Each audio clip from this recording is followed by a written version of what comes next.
I'm going to get myself in so much trouble here.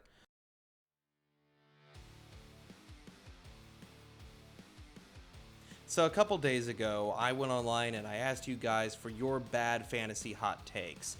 The opinions that you harbor that you might not necessarily be comfortable saying to a lot of people because it might be a sore spot or it might cause an argument. Well, the wonderful thing about the internet is anonymity.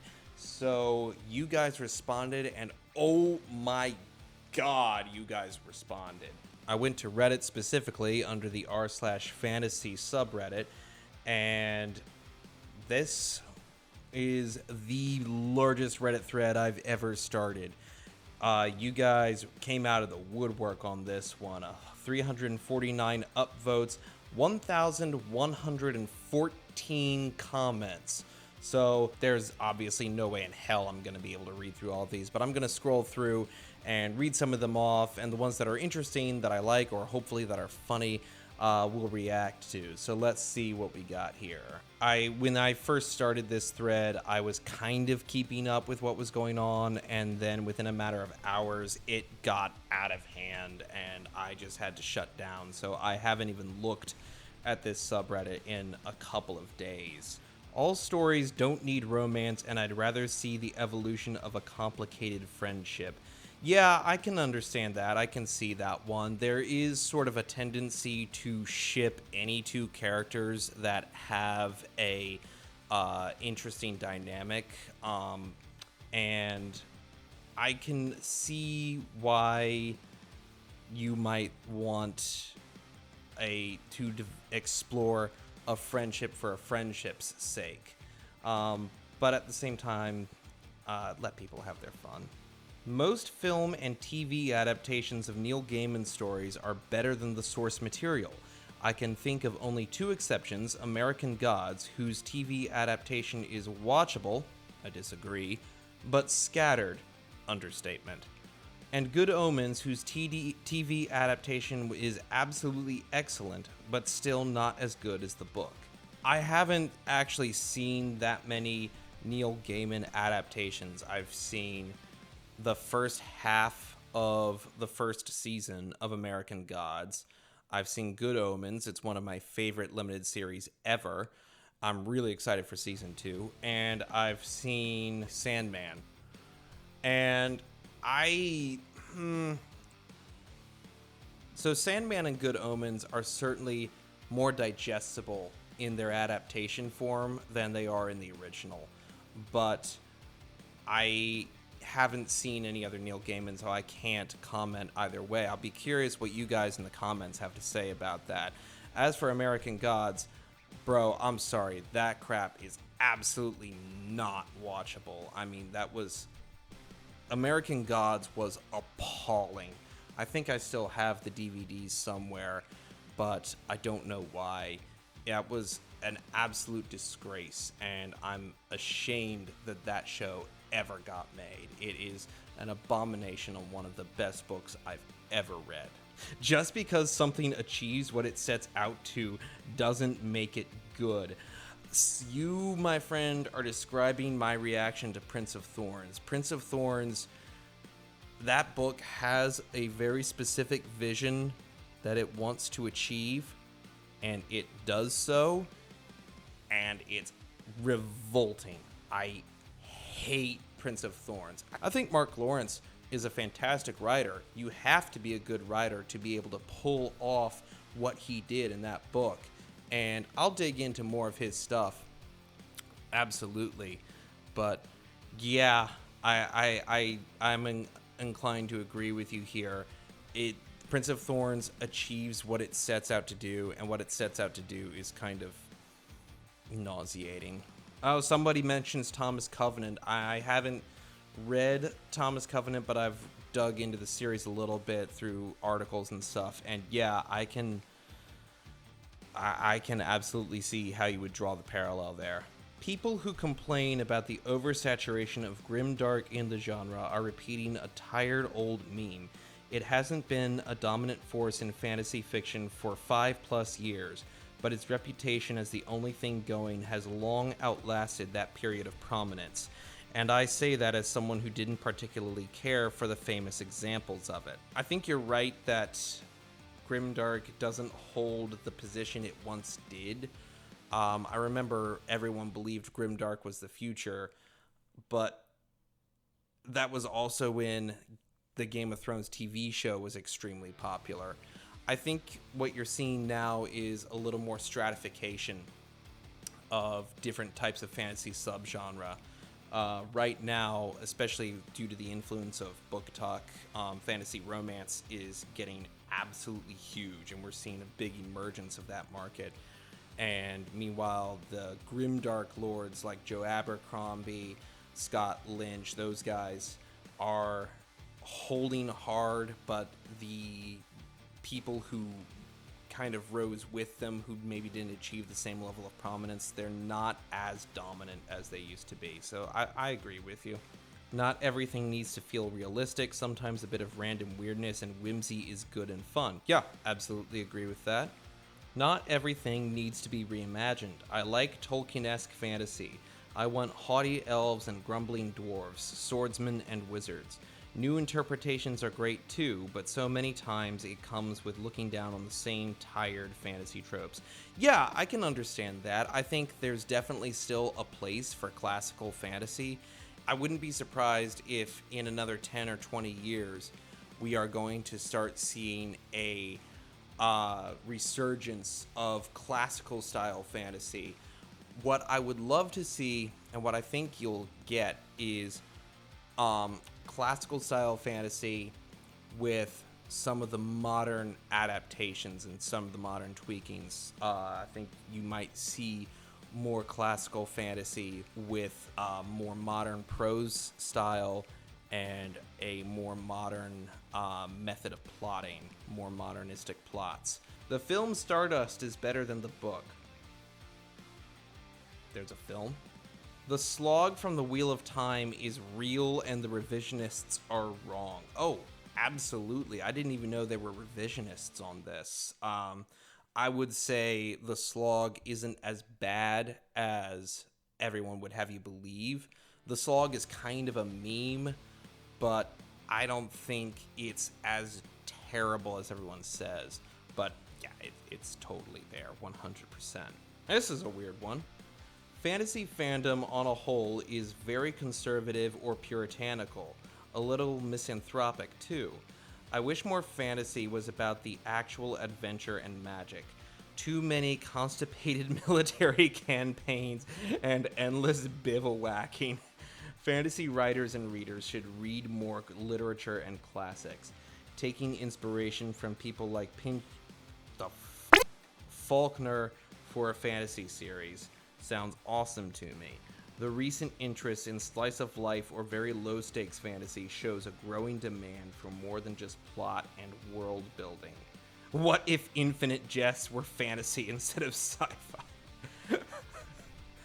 Okay. I can't speak for this person's experience. I have not had the same experience with fantasy fandom that they're describing. My experience with fantasy culture and that level of nerddom has been that they tend to be on the more liberalistic side. But if you are reading, I don't know, if you're reading like Larry Correia and Terry Goodkind and you're in those circles, I can absolutely see how you get there. No offense to Mr. Correia, some offense to Mr. Goodkind, even though you're dead, but seriously, go f*** yourself, dude. So if that's something you've encountered, and it made you uncomfortable, I can understand that. As for taking inspiration from classics, I think people do that all the time. I think we are still seeing that. Possibly what you're talking about is the style of prose, which I will agree, like, modern fantasy does not have the level of prose that classical fantasy did. And certainly classical literature is on a whole different level. And yeah, we could probably stand to learn from that a little bit more.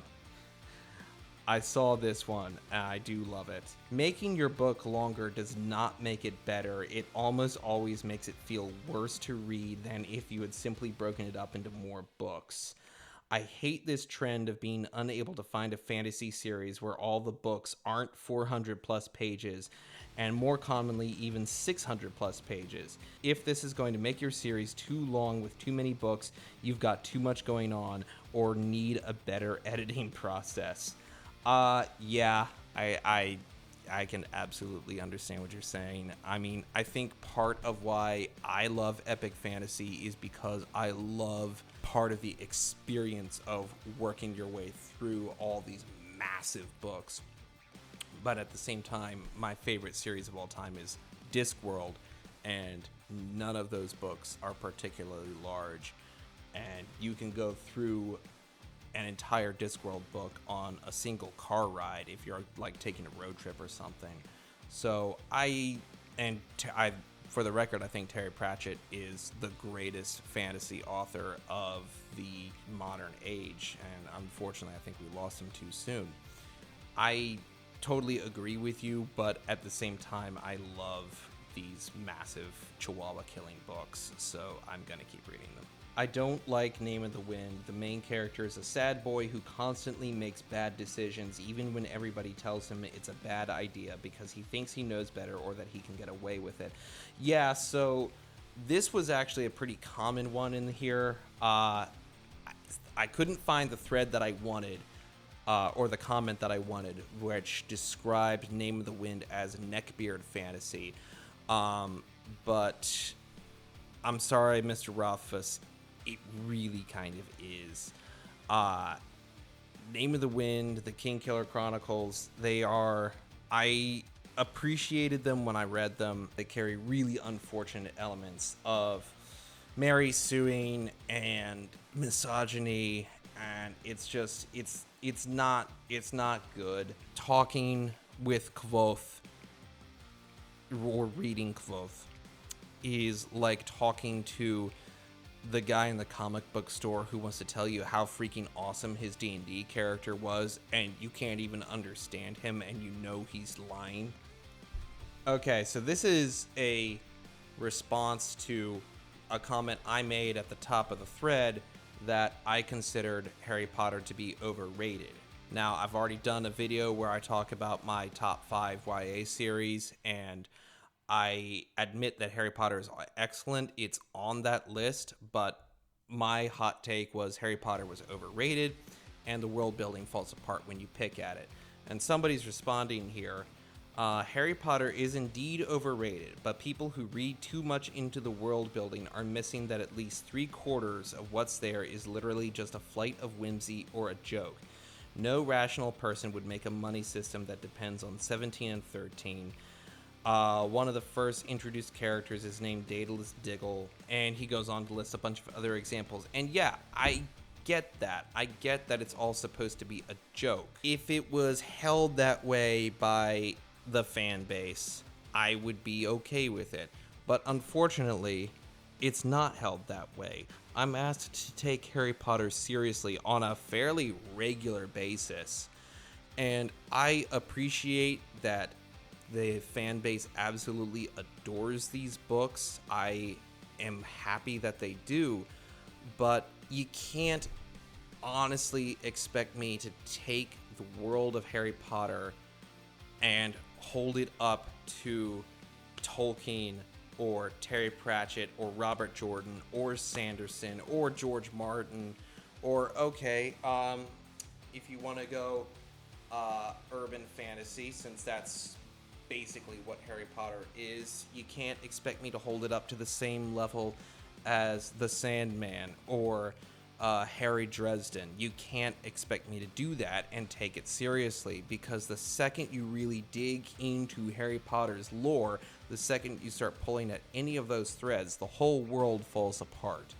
Hogwarts should literally be running the world, all right? I don't understand what is so intrinsic to the wizarding world operates that keeps them from running the affairs of muggles. people with that much power are so selfish, they would be doing that.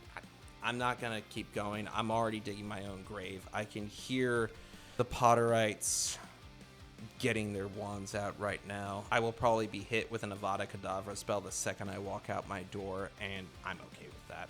Having a stagnant antagonist and a progressing protagonist is boring. Having both a protagonist and antagonist grow, incompetency and ability to impact the world is more interesting. Yeah, I don't think that's a super hot take. I 100% agree.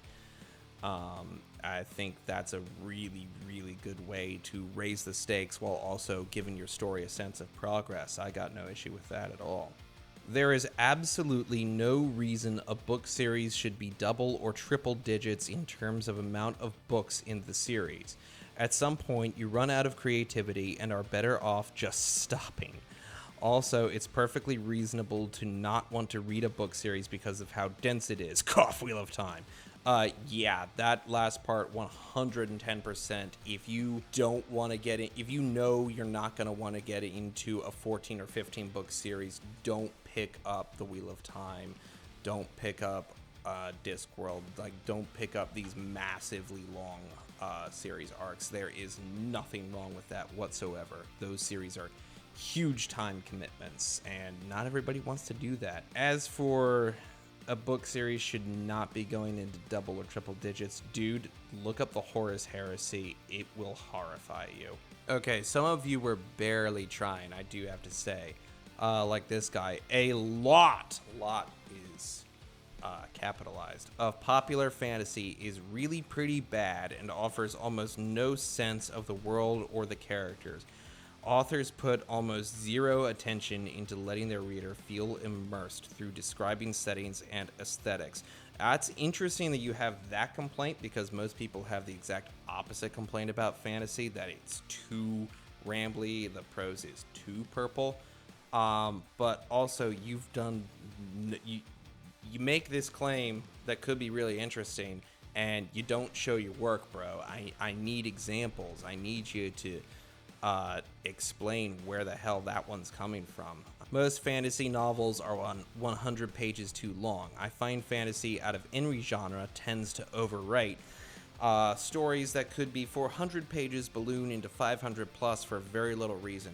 Yeah, you're right. I will probably be guilty of this myself. I'm sorry. There's a portion of the Wheel of Time fan base who are toxically positive about the show.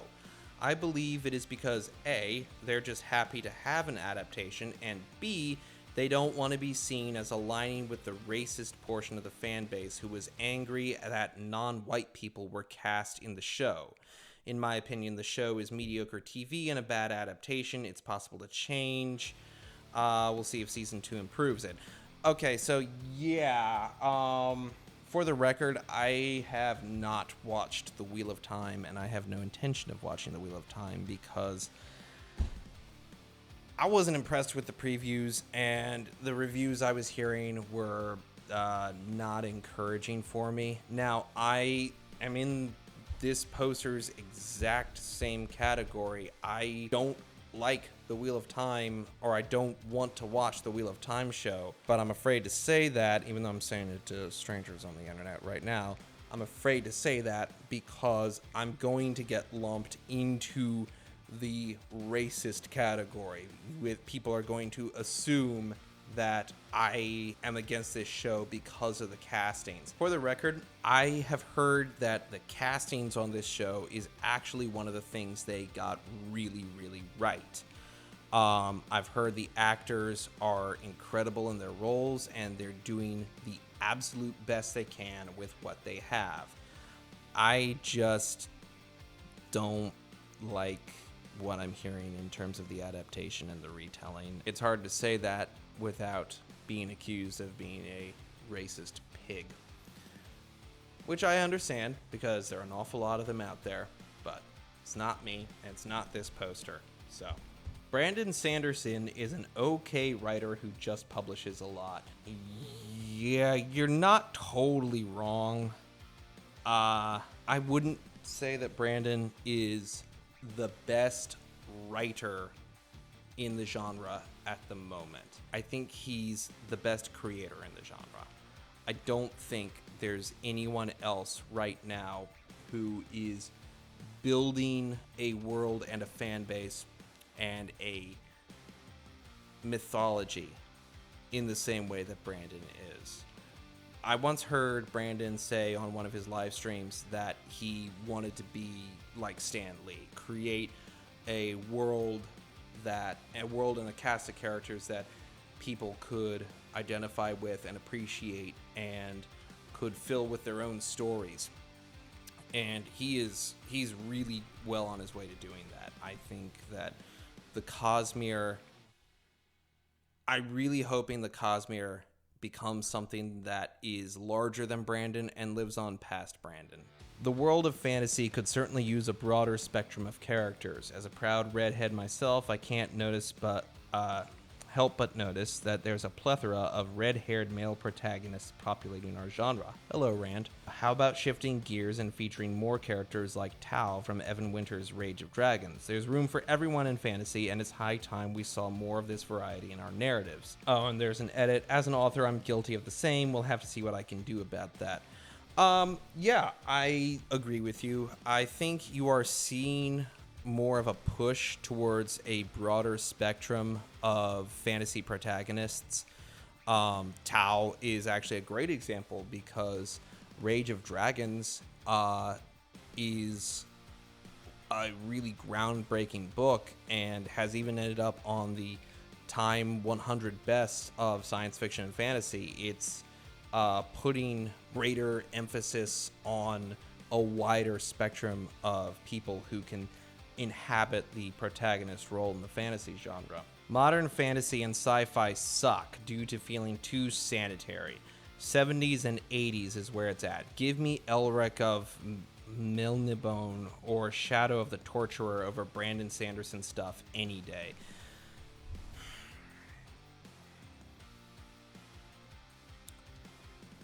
Sword and sorcery fantasy is still a thing, bro. Grimdark fantasy is a thing, bro. I get that you might not like Brandon, and you might not like that he's popular, but there's a lot of other people out there. You just gotta spend 2 minutes on the internet to find him. It's not that hard. Oh, well, ASMR in there for you guys. Lord of the Rings movies are better than the books. They're more digestible to a modern audience, and you're confusing that for better. Written romance and sex scenes are so hard to do correctly that I think most authors should forego even trying to implement them in the first place. So you're half right. Romance and sex are hard to write, and they're not hard to write, but they are hard to write well. So I understand where you're coming from, and I kind of agree with you. I think in fantasy and science fiction, Fading to Black has an important place in the genre, but I don't think it's necessary to say that we should all just forgo. Well, you don't say all, most. But I think the real answer here is just get better at it. I don't think it's necessarily that we want to just skip over it completely. Okay. So you have a few, and we're going to go through them. So first law is average in terms of plot and only has a good reputation because the writing isn't shit. So I have a confession to make. I've only ever read The Blade itself. I have not gone on with First Law. I read The Blade itself at kind of a weird point in my life. I was pretty low, and that book did not help. So I had to leave it, and I haven't gone back. But I agree with you. The writing isn't shit. It's actually quite good, but I can't speak to the first part of your claim.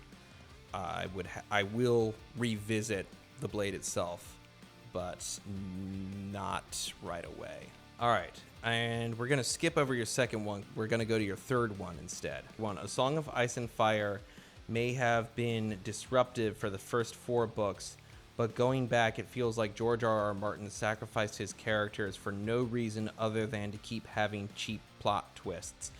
I've kind of felt the same way, actually. I feel like, especially in the first book, we get characters introduced and then killed off very quickly for not a lot of reason.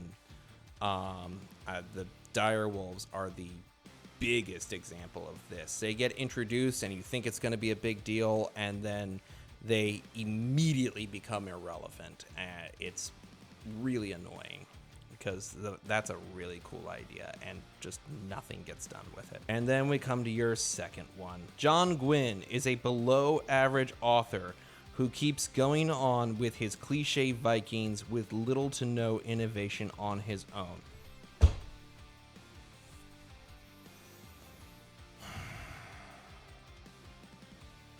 My man.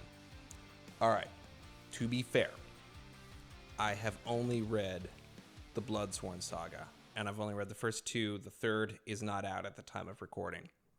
I have Malice over there, but I haven't read it yet. What John Gwynne does with his cliche Vikings, first of all, they are not really cliche, because you can tell that John Gwynne has done a lot of research on Vikings and Viking culture and Norse culture in general.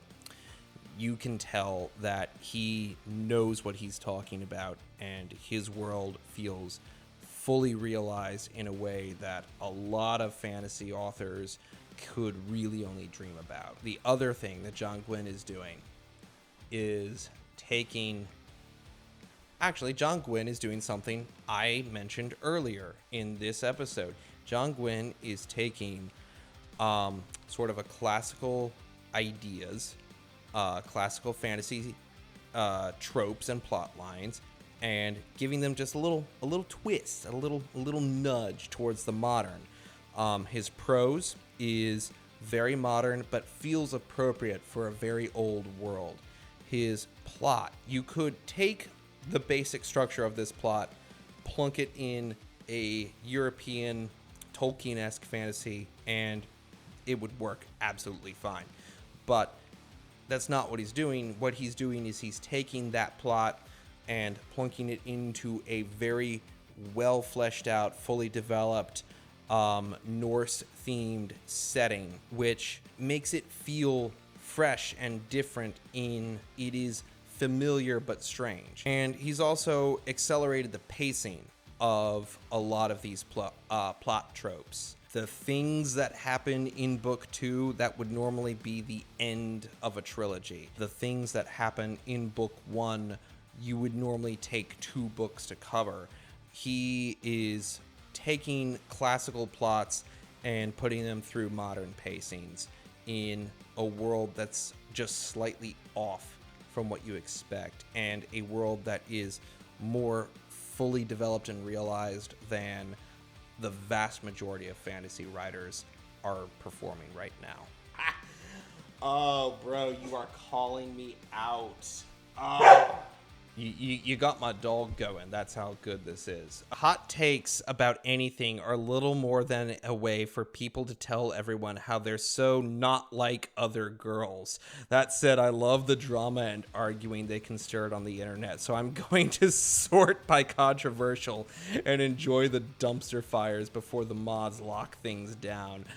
Yeah, you've kind of called me out there, but you're also completely spot on, and I think we'll end on that today. Hope you guys enjoyed this. I certainly enjoyed reading this and watching the dumpster fire that I started. All right, guys, that's all I'm gonna do today. If you have any hot takes that you want to come at me with, let me know down in the comments below. I have not been doing a whole lot of videos here lately, but I will get back into the rhythm of things when I get back from vacation.